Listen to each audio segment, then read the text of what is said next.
Hey everyone, I just wanted to take a few moments of your time on this very last day of the year to share a few thoughts and really just to say thank you for all you've done for us as a church and been such a wonderful support.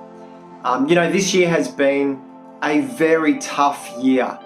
There's been many losses, a lot of reason for fear and anxiety. Many people have lost jobs, have lost friends, and just felt that real sense of loss.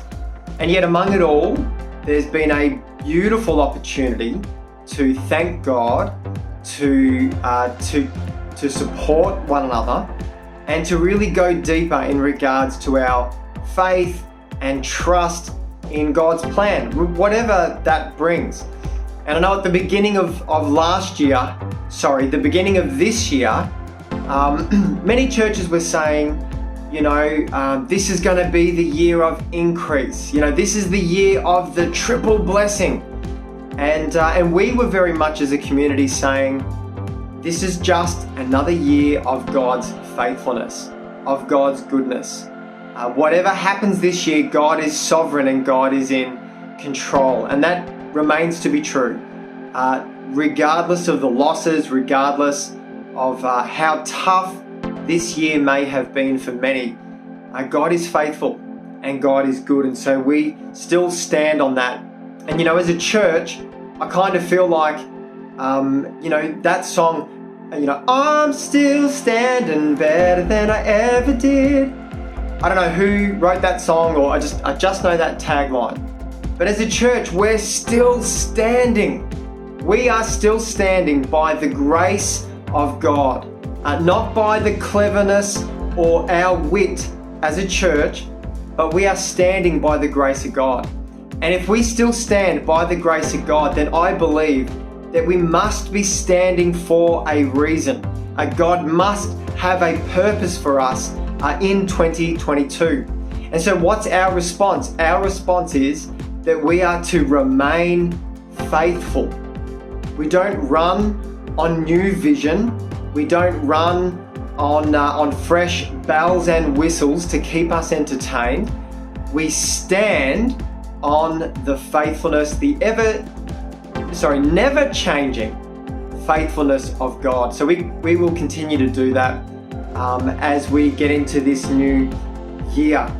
And so I want to encourage you, do not undervalue the mundane. Don't undervalue the daily disciplines of being faithful.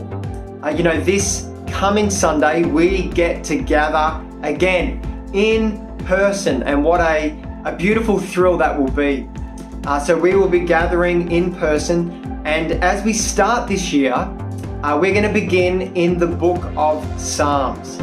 And particularly this Sunday, we're going to begin in Psalm chapter 1. So when you get an opportunity over this weekend, there's plenty of time. I'm sure some of you will be partying and having a great time with friends and family. But read Psalm chapter 1. It's only 6 verses, and it's a great encouragement, but this will prepare you for Sunday's message. And as we read the book of Psalms, we're going to be drawn into the wisdom that comes from God. And I think that's a great thing for us to do this year. So this Sunday, we're going to meet in person at 9:30 a.m. At 12 Price Street in Torquay, the TIA Hall. We should know that, but we haven't been there for so long. And of course, the exciting news is that there's been a few families that have joined us this year. So we are incredibly excited about that, incredibly excited to chat to people who will become friends and family, a part of our community. So I encourage you to do that, 9:30 this Sunday at the TIA Hall. We get to gather again. We get to blow the cobwebs off our equipment, blow the cobwebs off our vocal cords so we can actually sing again. And we will do that. So we will aim to live stream the service, but as we are having a completely different tech setup, there may be some difficulties which we normally iron out. So I want to encourage you get along. But I will leave you with this one. If you are fearful, if you are overly concerned, given all that has taken place from the last 2 years, or with all the cases rising at the moment, as we see, you know what I'm talking about. If you are fearful in any way, not that I would endorse being fearful, but if you are concerned, can I encourage you, please don't come. Please stay at home.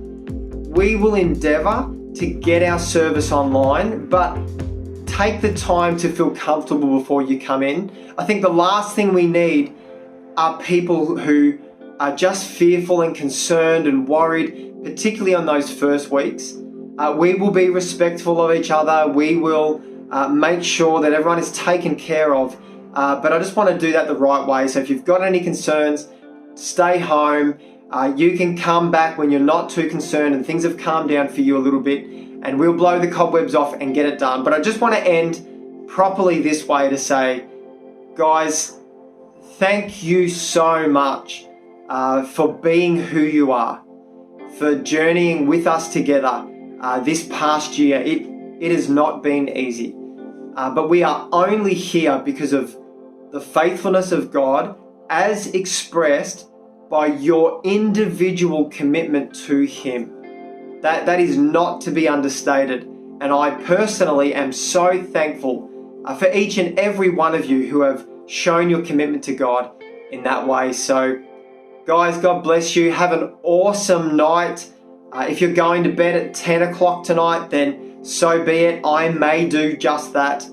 If you're partying, respectfully and well, godly, and partying in a godly way until after midnight, then enjoy yourself, stay safe, and we will catch up with you in person, hopefully, very soon. God bless you all.